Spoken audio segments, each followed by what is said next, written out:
繼續來看這淡江大橋，這烏多擺車道跨度引起大家關注。就民眾質疑講，會當徛的空間無夠2里半，也若通車的頭一天呢，就民眾倒佇咧機車道頂懸，用伊的身懸去讓這跨度，甲接過程鋪上網絡。不過，這款的行為已經違法了，就要吃罰單。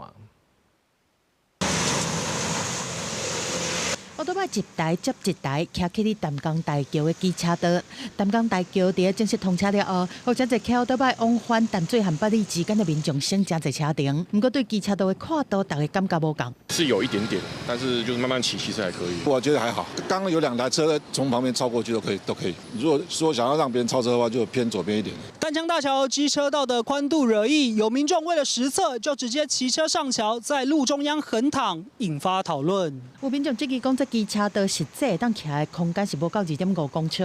佇通車第一天，就佇淡江大橋機車道直接倒落，切跨度佮翕影片發去網絡。不過佇車道頂懸倒落是違反規定。公路局佇收集事情了後，及時向警方檢舉。就是先收集這個相關的資料，然後目前已經將相關資料先移送給新北市的警察局的部分去做一個取締的動作。公路局嘛呼籲過路人應該照規定來使用公路，嘛強調會持續選擇淡江大橋的機車道，盡量賣並排騎車，也是凊彩超車。不過除了機車道的跨度引起關注，這2天北部是定路雨，在地里長講有民眾去使用行人自行車道，感覺這路攏是澹澹骨骨。在剎車的時候，其實他們覺得有點過滑了，可能鋪面的關係，他們希望如果可以改善是最好，因為確實走起來是有點過滑。